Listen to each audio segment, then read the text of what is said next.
Hey guys, thanks so much for joining us today. I'm happy that you are here. I always appreciate it when you guys take some time to share your time and space and energy with us. We are listening to the LIFEHAC podcast, and today we are talking about something that I think I have struggled with in the past, and sometimes still rears its ugly head for me. And I'm hoping that maybe you guys will find some comfort in knowing that you're not alone, but also some solutions while you're here. I am talking about the thing called perfectionism, right? A lot of times we like to say perfectionism is, oh, I just want everything to be perfect. I just need everything to be this, that. I need it to be so before I can make a move. Research is coming out, honestly, in the psychology world and in sociology, in the fact that perfectionism is not really about perfection, but it's more so about the fear of failure. And let me explain what I mean by that. When you are in that perfectionist cycle, when you are a quote unquote perfectionist and you want things to be perfect before you put that out, you are really focusing on the end result. That's all you're focused on. You're only focused on the end product. And because you're only focused on the end product, you get stuck in this loop of, well, if I can't have it 100%, I don't want to do it at all. I don't want anything to be done because I am afraid that it's not going to be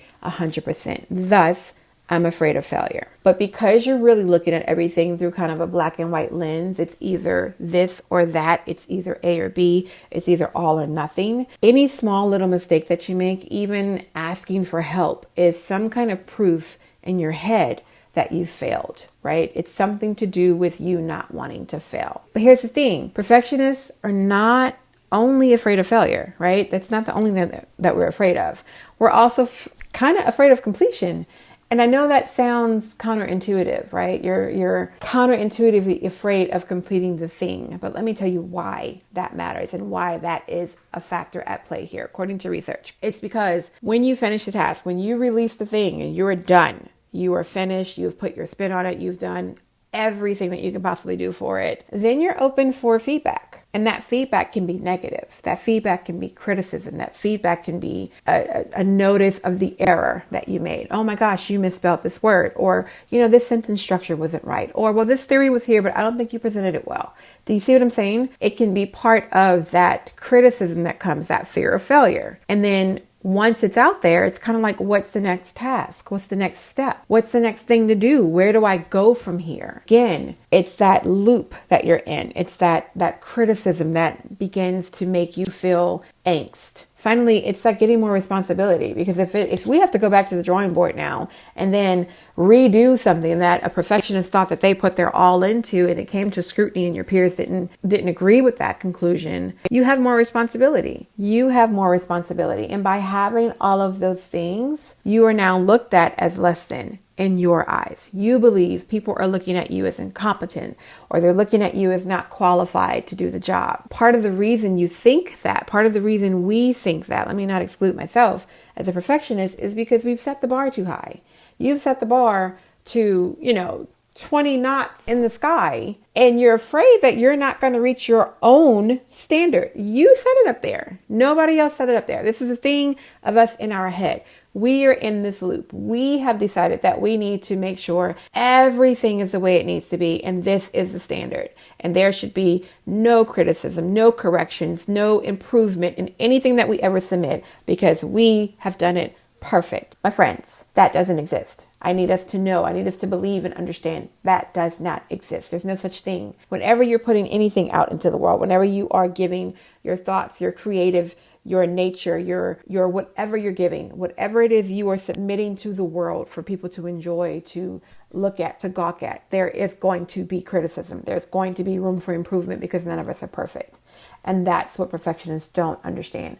We don't understand that we're not perfect. We don't understand that there is room for error, and that making a mistake is not a reflection on our character. It has nothing to do with who we are as human beings. It has everything to do with the fact that we are a human being. I hope that's making sense. To end perfectionism, right? To kind of deal with our perfectionism, to deal with this loop that we get caught in, and not wanting to produce, and not wanting to put anything out there, and not wanting to live to our potential and what we do, this kind of almost paralyzing effect that we have on ourselves. It's to really just push through the overwork, get through the criticism, get through the feedback, and do it as often and as quickly as possible. Just do it. Just do it. I know that sounds so Nike and so simple. It's not that simple, Dr. Nye. You're right. It's not. It's really not. But in order to get over our fear of rejection and our fear of criticism, you have to be rejected and criticized. Honestly, that's the only way that you're ever going to see that, hey, I survived that criticism and it made me better. I survived that rejection and it made me stronger. I now have a better piece of work, a better body of work that I can submit and that I can stand on. It only makes you better. It's not black or white. It's not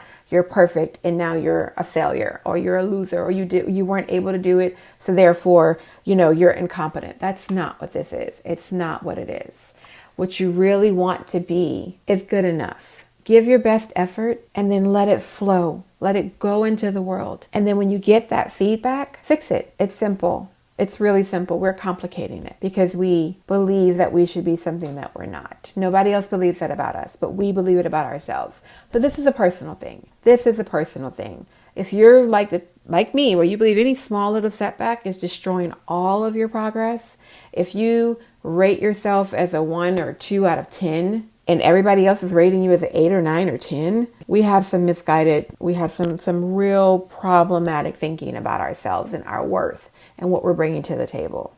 If you think asking for help is some kind of failure or weakness, we need to fix that. If you believe that you're always required to be doing something, you're always required to be improving, there's something wrong with that disordered kind of thinking.